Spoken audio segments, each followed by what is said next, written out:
Commissioner साहब हैं? हुजूर, कोई ब्योमकेश बख्शी आपसे मिलना चाहते हैं। कह रहे हैं आपसे टेलीफोन पर बात हो चुकी है। हाँ हाँ, भेज दो अंदर। नमस्कार जी, मेरा नाम ब्योमकेश बख्शी है। आपसे टेलीफोन पर बात हुई थी। बैठिए बैठिए। धन्यवाद। हाँ, कहिए क्या बात है। चाइना टाउन में जो खून हो रहे हैं, सुना है आप उन्हें लेकर काफी परेशान हैं। आप हमारी टेलीफोन की बातें सुन रहे थे? बिल्कुल नहीं, मैं तो बाहर था। फिर आपको कैसे मालूम हुआ कि हम चाइना टाउन में होने वाली हत्याओं को लेकर परेशान हैं? आपकी टेबल पर चाइना टाउन में हुए खून की खबरों के अखबार जो पड़े हुए हैं सर। ओके, जो कह रहे हैं कह डालिए। मेरा ख्याल है कि चाइना टाउन के खून के मामले में मैं आपकी मदद कर सकता हूँ। खूनी को जानते हैं आप? जी जानता तो नहीं, लेकिन जान जाऊंगा। पुलिस खुद परेशान है, अभी तक कुछ पता नहीं चला और आप जान जाएंगे। कौन है आप? जी हूँ तो एक मामूली आदमी, लेकिन जासूसी से जुड़ी हुई समस्या को सुलझाने का मुझे शौक है। कोई पेशेवर जासूस है? जी नहीं। पेशेवर जासूस नहीं है, जाहिर है पुलिस में भी काम नहीं करते। फिर आप कैसे जान जाएंगे? कहा ना, मुझे शौक है।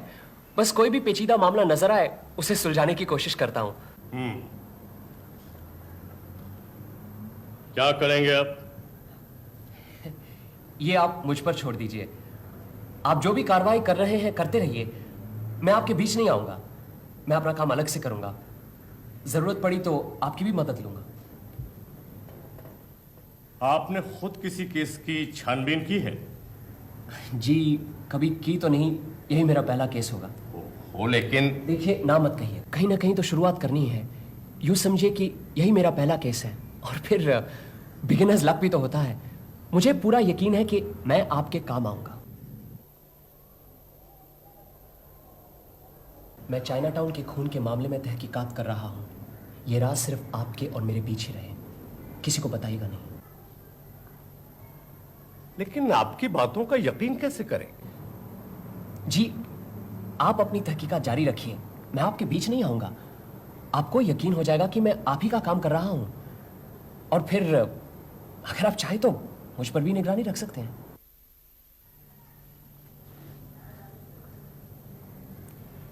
Okay young man, go ahead. Wish me good luck sir. Good luck. Byomkesh Bakshi. Good luck Byomkesh Bakshi.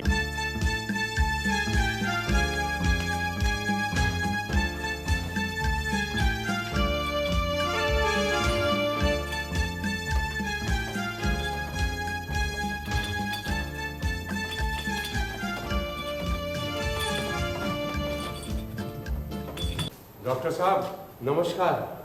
मेरे दांत में बहुत दर्द हो रहा है डॉक्टर साहब। होता है कभी कभी, मैं दवाई देता हूँ। दिन में 2 बार 4-4 गोलियां खाना, और हाँ, रात को सोने के पहले नमक से दांत मांज लेना, समझे? जी हाँ, ये लेना। हाँ। और घनश्याम कैसे हो?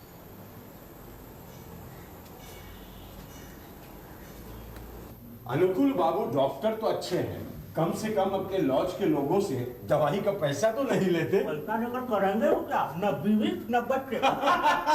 ये अच्छी कही।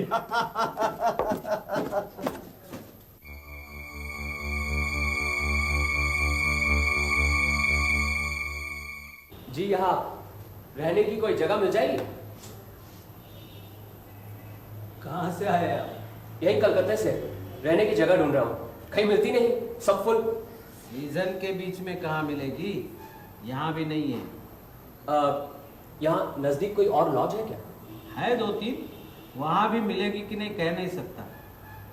वैसे यहाँ का पता आपको किसने बताया? जी किसी ने नहीं, बस यूं ही देखता हुआ यहाँ से गुजर रहा था, सामने बोर्ड पड़ा अनुकूल लॉज, बस चला आया। हमारे यहाँ सिर्फ 5 कमरे हैं जहाँ लोग सालों से रह रहे हैं। पिछले महीने रामेश्वर बाबू रिटायर हो गए, तब जाके एक कमरा खाली हो गया। ये अजीत बाबू 7 महीने से चक्कर काट रहे थे, वो रूम ही ने दे दिया।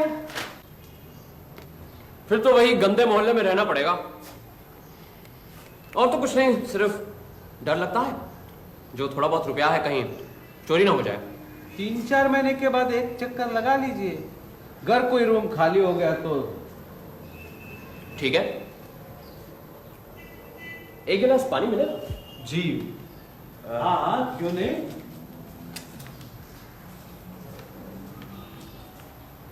आपके ध्यान में है कोई जगह? नहीं, कोई खास जगह तो नहीं।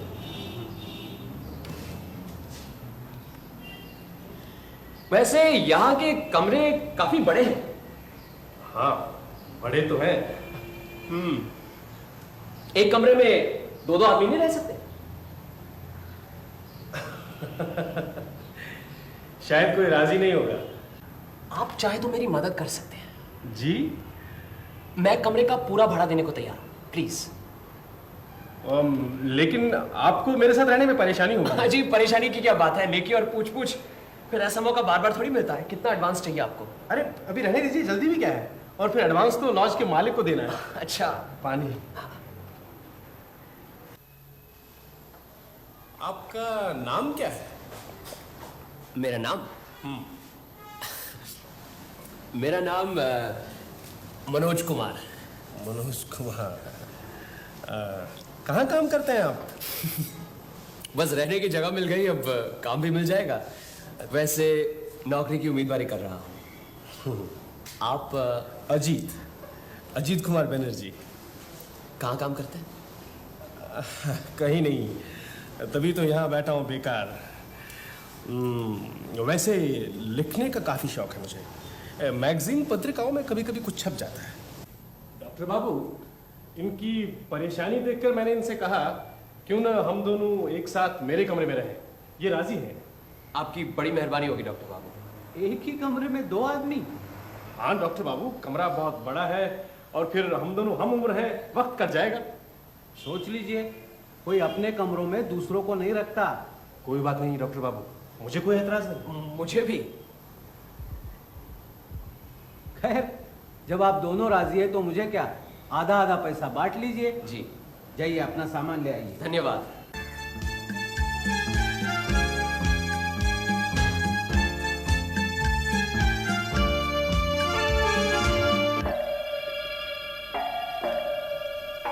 कोई पहचानता है इसे? चलो पंचनामा बोलो।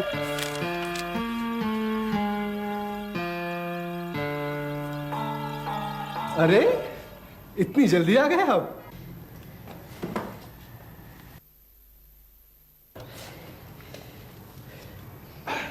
अभी अभी देखा है, नीचे किसी गरीब का खून हो गया। लाश फुटपाथ पर पड़ी है। यहाँ तो आए दिन खून और पुलिस का छापा लगा ही रहता है।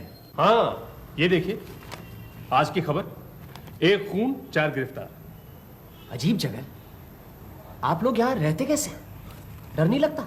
आज ही के अखबार में आया है, यहाँ कोई कोकेन का खुफिया धंधा चला रहा है।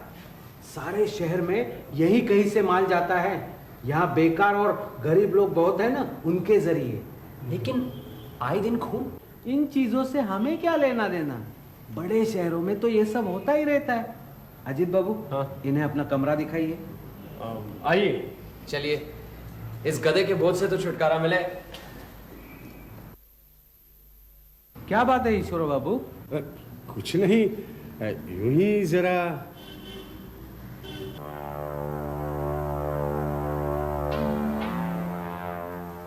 आओ, ये कमरा मेरा है। यहाँ एक और खाट डलवा देंगे। आप तो यहाँ 1 महीने से रह रहे हैं। हाँ, यहाँ तो अक्सर खून होते रहते हैं। कभी कुछ देखा है? नहीं। आपकी इस खिड़की से तो नीचे सब साफ नजर आता है। यहीं पे तो देखा सुबह कोई मरा पड़ा है। होगा, हमें तो सब कुछ अखबारों से पता चलता है। अच्छा मनोज बाबू, यहाँ दोपहर का खाना सिर्फ मैं खाता हूँ, बाकी सब लोग 10 बजे तक खा पी कर ऑफिस चले जाते हैं। आप कब खाना चाहेंगे? आज सुबह के खून को लेकर अब तक 4 खून हो चुके हैं। आपको तो लगता है हमसे ज्यादा मालूम है। खैर, शाम को 8:30 बजे सभी लोग इकट्ठा खाते हैं, यही यहाँ का नियम है। अच्छा, आपके मन में कभी कोई दिलचस्पी नहीं पैदा हुई? खूनी कौन है, उसका मकसद क्या है? नहीं तो, लेकिन आप क्यों इतना परेशान हो रहे हैं? सचमुच डर गए क्या? नहीं नहीं, यहाँ वैसे कितने लोग रहते हैं? हम 5 और आप छठे हुए। सबसे पुराना कौन है? मेरे अलावा यहाँ सभी लोग 6-7 साल से रह रहे हैं। आज रात को खाने की टेबल पर सबसे परिचय होगा। अच्छा। ये नौकर के लिए घंटी है। आज आपको कहीं जाना तो नहीं? नहीं, कहीं खास नहीं। क्यों? नहीं, जरा मुझे जाना है, मेरी पब्लिशर से अपॉइंटमेंट है। अच्छा अच्छा। गोपी, आओ। गोपी, ये हमारे नए बाबू हैं, मनोज बाबू। नमस्कार बाबूजी। नमस्कार। आज से ये यहीं रहेंगे, यहाँ एक खाट और लगवा देना। जी। और सुनो, आज ये दोपहर का खाना मैं यहाँ नहीं खाऊंगा। वो खाना आपके लिए यहीं ले बाबूजी? नहीं, मैं वहीं आ जाऊंगा। सब लोग चले गए? जी, सिर्फ वो 2 नंबर वाले बाबू सोए पड़े हैं, वो नहीं गए। 2 नंबर कौन?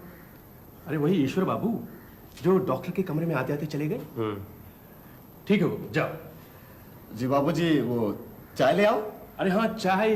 नहीं नहीं, आपको जाना है ना? अरे कोई बात नहीं, मैं चला जाऊंगा। जाओ गोपी, 2 कप चाय जाओ। अच्छा, ऐसा करना, 2 नहीं 3 लाना, और 2 नंबर में हम वहीं जा रहे हैं। जी बाबूजी। चलो एक बार देख आते हैं ईश्वर बाबू को। अरे मुझे कुछ नहीं चाहिए, जाओ यहाँ से। ईश्वर बाबू, मैं हूँ अजीत। क्या काम है? आपसे मिलना है। गोपी चाय लेकर आया है। अरे कहाँ है गोपी? आ जाएगा अभी। नमस्कार। ये हमारे यहाँ नए आए हैं, मनोज बाबू। मेरे साथ ही रहते हैं। अरे चाय क्यों लेके आया? ये बाबू ने ऑर्डर दिया था। चलो चलो, अंदर रख दो, चलो।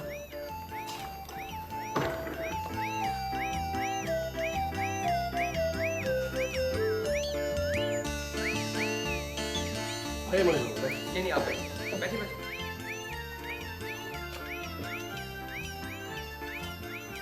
नहीं, मुझे चाय नहीं चाहिए। अच्छा लाओ लाओ। क्या बात है ईश्वर बाबू, नीचे से डॉक्टर बाबू को बुलाऊं, या आप कहें तो बाहर से डॉक्टर घोष को बुलाता हूं? नहीं नहीं, उसकी कोई जरूरत नहीं है। नहीं, आज सुबह भी आप कुछ घबराए हुए थे। घबरा तो सुबह मैं भी गया था। आज पहला दिन है। सुबह आते ही देखा लॉज के बाहर लाश पड़ी हुई।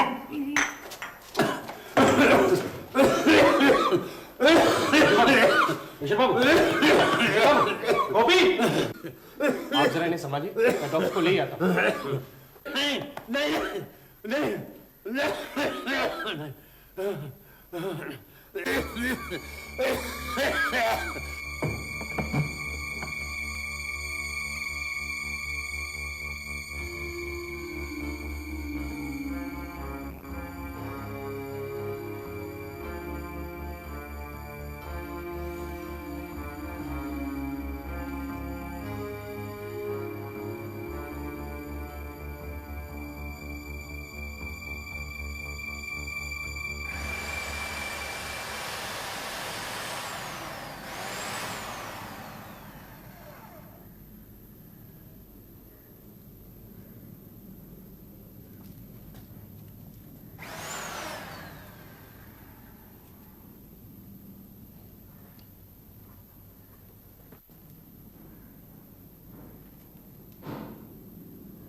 आ जाओ गोपी।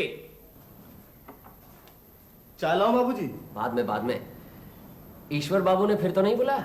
नहीं बाबूजी। अच्छा एक बात बताओ, ये 1 नंबर में कौन है? घनश्याम बाबू।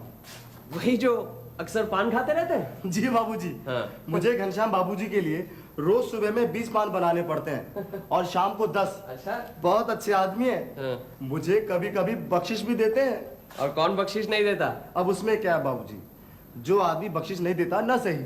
अब इस कमरे के अजीत बाबू को ही ले लीजिए, वो कभी बख्शिश नहीं देते हैं, लेकिन आदमी बहुत अच्छे हैं। और खराब आदमी कौन है? अच्छा इधर 3 नंबर में कौन रहता है? जोगेन बाबू। वो अद्भुत आदमी है बाबू, कभी रात के 11-12 से पहले नहीं आते हैं। उनके लिए हमेशा खाना रखना पड़ता है और कभी कभी तो खाते भी नहीं। इतनी रात तक कहाँ रहते हैं? क्या मालूम बाबू, वो खूब कभी कभी तो उन्हें ये भी पता नहीं होता है कि कमरा किधर है और बिस्तर किधर है। वो तो मैं संभाल लेता हूँ, वरना अच्छा बाकी सब शाम को आ जाते हैं? रात को सभी इकट्ठे खाना खाते हैं। चाय लाऊं बाबूजी? अरे चाय की जरूरत होगी तो हम खुद बता देंगे, तुम बार बार चाय क्यों पूछते हो? वो क्या है बाबूजी कि आप सबकी चाय बनती है तो उसमें थोड़ा मुझे भी मिल जाती है। क्या बख्शीश? अच्छा ये इधर वाला 5 नंबर? वो तो कभी किसी से बात ही नहीं करते हैं, बस किताब और किताब हमेशा पढ़ते रहते हैं।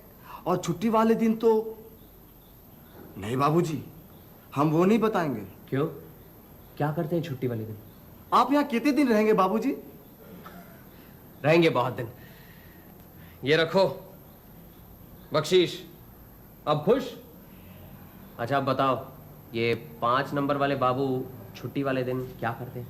बाबू वो सुबह से रात के 9 बजे तक कम से कम 10 बार चाय पी जाते हैं। 9 बजे तक क्यों, तुम बाद में भी पिलाते रहो। अरे नहीं बाबूजी, हफ्ते में 3-4 बार रात के 9 से 12 बजे तक बाइस्कोप देखते हैं। और इनके नाम से भी बहुत डर लगता है, भूतनाथ बाबू। भूतनाथ? 9 से 12 सिनेमा? आप ये सब क्यों पूछते हैं, आप भी क्या लिखते हैं? हाँ मैं। और कौन लिखता है? ये कमरे के बाबू, अजीत बाबू। अच्छा देखो गोपी, ईश्वर बाबू का जरा ख्याल रखना। उन्हें किसी चीज की जरूरत पड़े तो उन्हें लाकर देना, या तो फिर हमें बताना। और अगर वे बाहर जाना चाहे तो भी हमें बताना। हाँ? उनकी तबीयत जरा खराब है, इसलिए उन्हें बाहर अकेले नहीं जाना चाहिए, ठीक है? जी। और सुनो, हाँ चाय नहीं पिलाओगे? अभी लाया बाबू।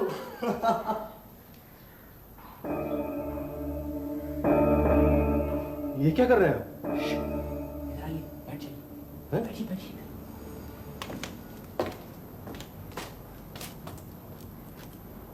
अजीत बाबू एक काम कीजिए, जरा ईश्वर बाबू को दिखाइए क्या कर रहे हैं। चाहिए ना प्लीज, जरा दिखाइए। पर क्यों? नहीं चाहिए ना।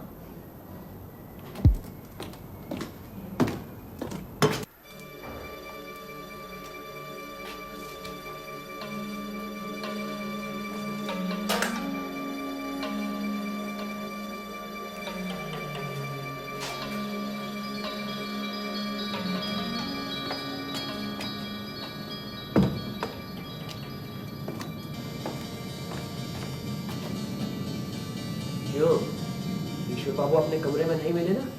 नहीं, लेकिन आप यहाँ लेटे हुए क्या कर रहे हैं? ईश्वर बाबू नीचे डॉक्टर के कमरे में है।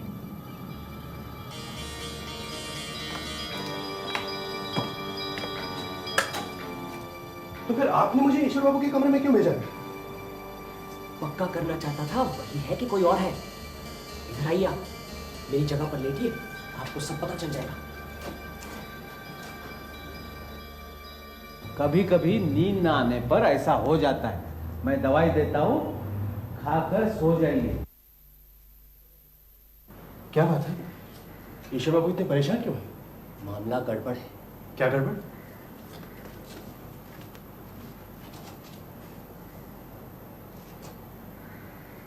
ईश्वर बाबू अपने कमरे में जा रहे हैं। हाँ?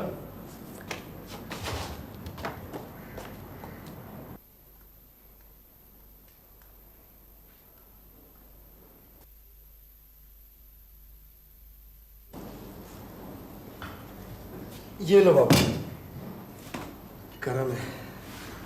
अरे क्या हुआ ईश्वर, खाना नहीं खाओगे? नहीं घनश्याम, कुछ अच्छा नहीं लग रहा है। हाँ? क्या हुआ ईश्वर को? आज सारा दिन घबराया सा है। ईश्वर बाबू क्या हमेशा से ऐसे हैं? नहीं, वैसे इन्हें कुछ ना कुछ लगा ही रहता है, ब्लड प्रेशर, डायबिटीज, लेकिन आज कुछ ज्यादा ही परेशान से है। कब से? सुबह से ही देख रहा हूँ, और सुबह भी कुछ नहीं खाया। क्यों भूतनाथ बाबू, आपका क्या ख्याल है?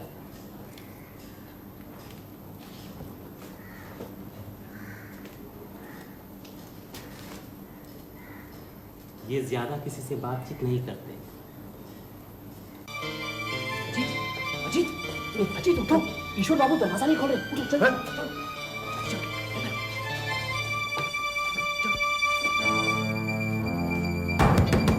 ईश्वर बाबू, ईश्वर बाबू, ईश्वर बाबू, दरवाजा खोलिए ईश्वर बाबू। अरे ये तो 5 बजे सुबह ही उठ जाते थे, आज न जाने क्या हो गया है इनको। हाँ। मेरे ख्याल से दरवाजा तोड़ देना चाहिए। हाँ? क्यों ना पुलिस को खबर दी जाए? अरे पहले देख तो लीजिए क्या बात है, शायद इन्हें पहले डॉक्टर की जरूरत पड़े। तोड़ दो दरवाजा। चल चलिए चलो।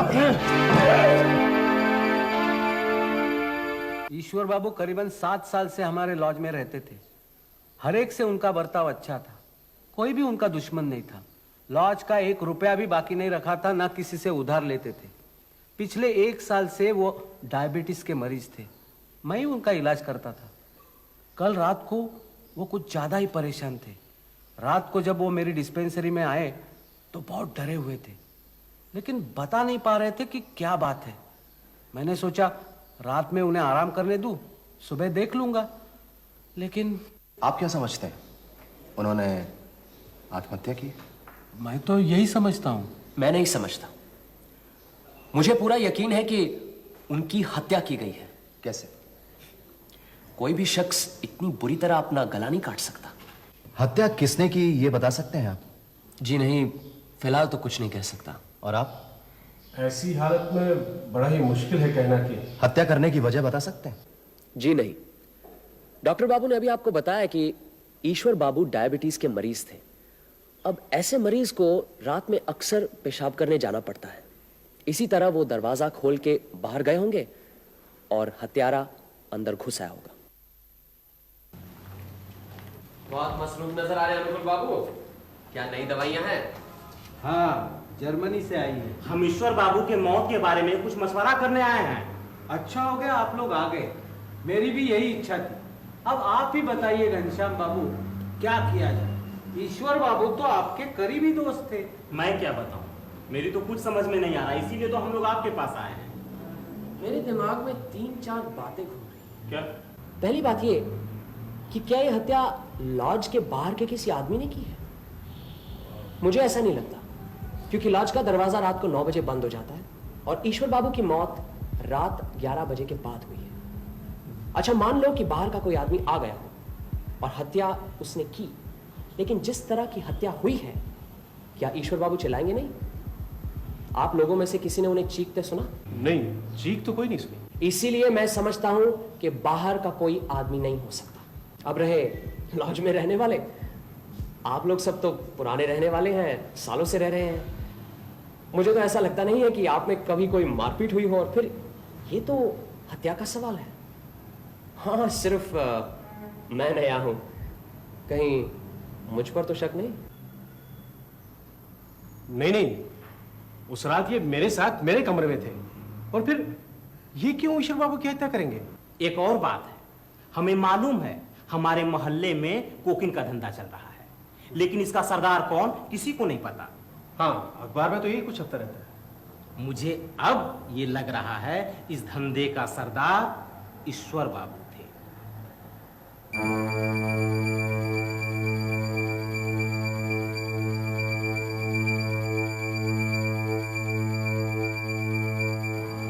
ये आप कैसे कह सकते हैं? मैं इसलिए कह रहा हूं कि ईश्वर बाबू को शायद यह शक हो गया था कि वो पकड़े जाएं। हाँ, ये हो सकता है। उस रात ईश्वर बाबू बहुत घबरा गए थे। हो सकता है इसी डर से कि कोई उन्हें पहचान गया है और उनका पर्दाफाश जल्द होने वाला है। इसी घबराहट से वो अपना संतुलन खो बैठे और उन्होंने खुदकुशी कर ली।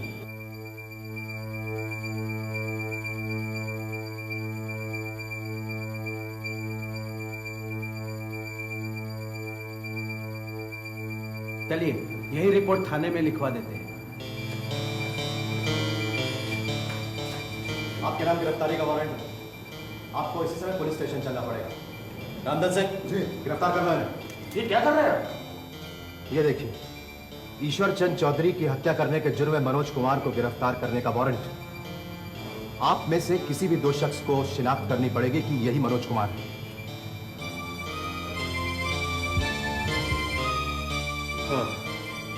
चलिए पुलिस स्टेशन।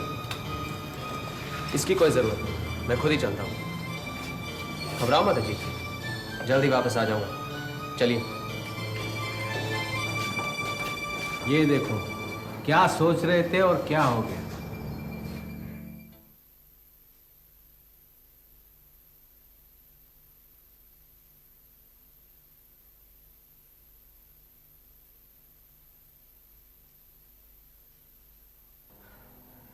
अरे तुम? हाँ मैं। पुलिस ने काफी परेशान किया, बड़ी मुश्किल से छूट के आ रहा हूं। तुम कहाँ जा रहे हो? वकील के पास? मेरे लिए? हाँ, नहीं तो मुझे क्या जरूरत पड़ी किसी वकील की? अभी उसकी कोई जरूरत नहीं। आओ। अरे आइए आइए डॉक्टर बाबू, आइए देखिए, खोटे सिक्के की तरह वापस आ गया। आप आ गए? बड़ी खुशी की बात है। शायद आप निर्दोष भी हैं, लेकिन हमारे लॉज में आपका रहना। बिल्कुल ठीक कह रहे हैं आप। पुलिस को मुझ पर शक है। हो सकता है पुलिस आपको भी लपेट ले। आप कहे तो आज ही चला जाता हूं। क्या कह रहे हैं मनोज बाबू? अजीत बाबू, डॉक्टर बाबू का कहना ठीक है, और फिर इन्हें अपना लॉज भी चलाना है। अरे इस वक्त आप कहाँ जाएंगे? शाम हो गई है। हाँ, अगर आप इजाजत दे तो आज रात रह जाऊं, कल सुबह चला जाऊंगा। ठीक है, आज की रात रह लीजिए, लेकिन कल जी, सुबह होते कल ही। सुबह जरूर मैं यहां से चला जाऊंगा, और फिर मेरी पुरानी जगह तो है ही, जरा कुछ खा पी लूं, फिर आपका हिसाब भी चुकाना है। धन्यवाद। मैं नीचे मेरे कमरे में हूं। जी बहुत अच्छा। अजीत बाबू, हाँ? खाने के लिए यहीं कुछ मंगवा लेते हैं, जरा आप जाके ले आइए। ठीक है।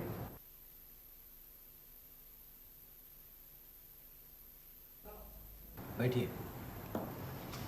और ये रही आपकी आज तक की रहने की रिसीप्ट। डॉक्टर बाबू, कल से बिल्कुल सोया नहीं। आज खाने के बाद जरा लेटा तो नींद आ गई, उठा तो सर दर्द बढ़ता ही जा रहा है।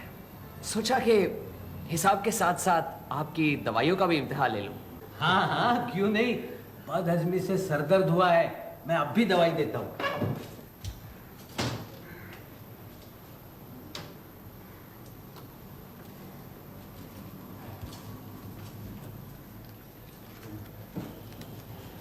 ये लीजिए, और आज रात को कुछ न लीजिए, ये दवाई खाकर सो जाइए। अच्छा, ये लीजिए आपके पैसे। नहीं नहीं, इसके पैसे की जरूरत नहीं है। नहीं नहीं, मैं तो भाड़े के पैसे दे रहा हूँ। हाँ। और अजीत बाबू, हाँ? ये आपके लिए दवाई। मेरे लिए? हाँ, तबीयत ठीक रहेगी, सोते समय लेना। ले लो ले लो, होम्योपैथी की दवाई से कभी किसी को कोई नुकसान नहीं हुआ।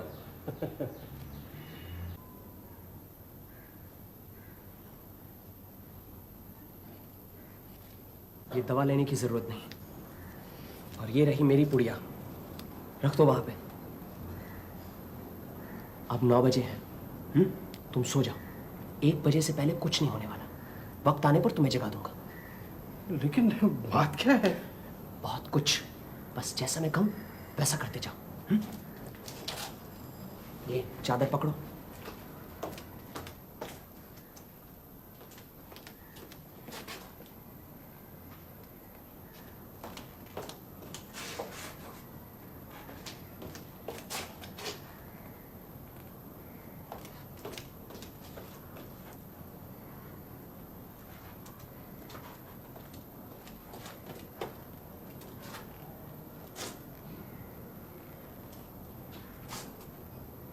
लाओ, चादर ढक दो।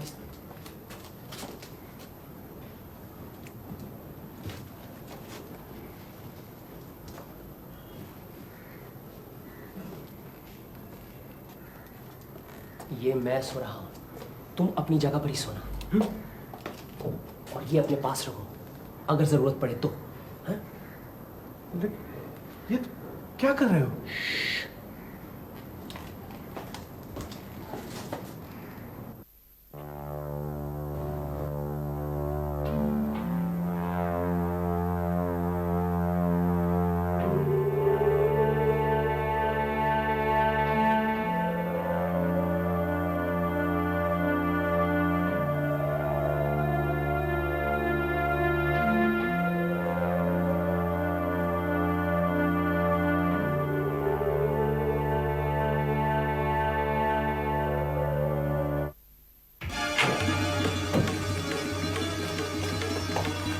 अफसोस की बात है कि आप जैसा धूर्त आदमी हमारी चाल में आ गया। खबरदार, हिलिएगा नहीं और अपना छुरा नीचे डाल दीजिए। मैंने कहा छुरा नीचे डाल दीजिए और हाथ ऊपर कीजिए। अजीत बाबू, उधर की खिड़की खोल दीजिए। नीचे पुलिस तैयार खड़ी है, खिड़की खुलते ही यहां आ जाएगी। पुलिस क्या करेगी? मेरा गुनाह क्या है? कोई खून किया तो नहीं है? गुनाह क्या एक है, लंबी फहरिस्त है। इंस्पेक्टर साहब, इस डॉक्टर बाबू को बोमकेश बख्शी का खून करने की कोशिश के अपराध में गिरफ्तार कीजिए। कौन बोमकेश बख्शी? मैं। तुम? हाँ। ये सब बकवास है। पुलिस और इस आदमी की साजिश है, जो अपने आप को कभी मनोज कुमार और कभी बोमकेश बख्शी कहता है। मुझ पर झूठा आरोप लगाया जा रहा है। मैं देख लूंगा। अदालतें खत्म नहीं हो चुकी है। मैं तुझे छोड़ूंगा नहीं, लंदन तक जाऊंगा। खर्चे की मुझे परवाह नहीं है। खर्चे की परवाह क्यों करने लगे? आखिर कोकेन के धंधे के पैसे जाएंगे कहां? इंस्पेक्टर साहब, ये दवा की पुड़िया भी रखिएगा, जरूर इसमें मॉर्फिन मिला हुआ है। नहीं, इन्होंने हमें आज रात खाने के लिए दी थी। इसकी केमिकल जांच करवाइएगा और अपनी फर्स्ट इंफॉर्मेशन रिपोर्ट लिखिए। अरे आ गए हम। हाँ, आप ही ने तो कहा था 7-8 दिन लग जाएंगे। हाँ कहा तो था, लेकिन 4 दिन में काम हो गया। कोई आया था? नहीं। ठीक है, जाओ चाय लाओ। जी बैठो जी। ये है मेरे रहने की जगह। जगह तो बहुत अच्छी है। कब से रह रहे हो? 2 साल हो गए। बस कुछ दिन तुम्हारे लॉज में मनोज कुमार बन के रहना पड़ा। ये सत्यन्वेषी क्या है?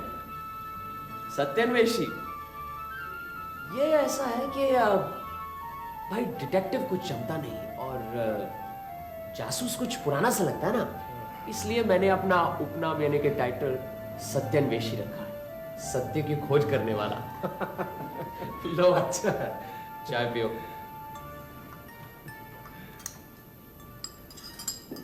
तुम्हारे मोहल्ले में आए दिन खून होने की वजह से अखबारों में काफी टिक्का टिप्पणी चल रही थी। इसी सिलसिले में चाइना टाउन में मैंने 2-3 चक्कर लगाए, इधर उधर तहकीकात की और 2 जगह चुन ली। एक तो रॉयल बंगाल बोर्डिंग हाउस, दूसरा अनुकूल लॉज। पहले तुम्हारे लॉज में आकर रहा, सोचा कि पूरे मोहल्ले की छानबीन यहीं से करूंगा। तब भी थोड़ा सा शक था कि शायद दुश्मन का अड्डा यही लॉज है।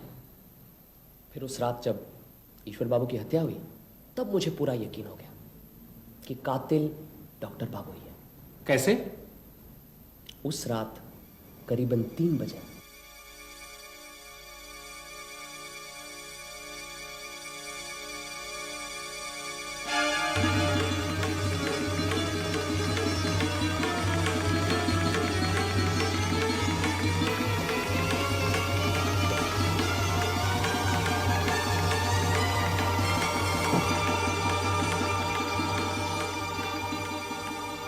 तुम्हें कैसे पता चला कि ईश्वर बाबू ने ये सब देखा? सुनो तो सही। दूसरे दिन सुबह सुबह ईश्वर बाबू डॉक्टर से मिलने आए थे। उस दिन मैं अपना सामान वगैरह लेकर तुम्हारे पास बैठा हुआ था। हमारे सामने तो कुछ कह नहीं पाए, चले गए। दफ्तर से लौटने के बाद डॉक्टर से मिलने का मौका ढूंढ रहे थे। आखिर मौका मिला रात को। उस समय मैं हमारे कमरे के फर्श पर लेटा बातें सुन रहा था। कल रात करीबन 3 बजे मैंने अचानक अपनी कमरे की खिड़की से देखा कि आप किसी का खून कर रहे हैं। मैं तो हक्का बक्का रह गया। कहीं ये सब गलत है, वो आप नहीं थे। आप बहुत परेशान लग रहे हैं ईश्वर बाबू, जाइए आराम कीजिए। नहीं डॉक्टर बाबू, कहिए आपने हत्या नहीं की, वो आप नहीं थे, तभी मुझे शांति मिलेगी। नहीं नहीं, वो मैं नहीं था। लेकिन मैंने ऐसा क्यों देखा? आप बहुत घबरा गए ईश्वर बाबू, कभी कभी नींद ना आने पर ऐसा हो जाता है। मैं दवाई देता हूँ, खाकर सो जाइए, और कल सुबह तबीयत ठीक न लगे तो मुझे बताइए।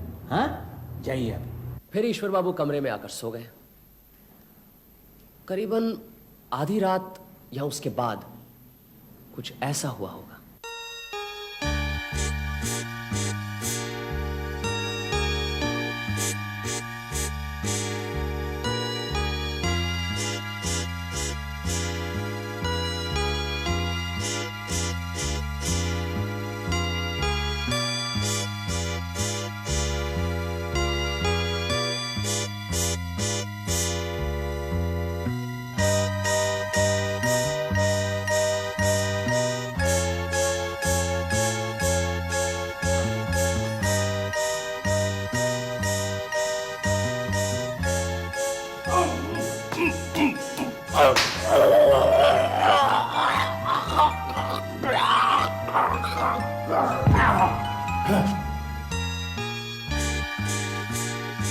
डॉक्टर काफी दिनों से कोकेन का धंधा चला रहा था। होम्योपैथी की डॉक्टरी तो सिर्फ दिखावा था।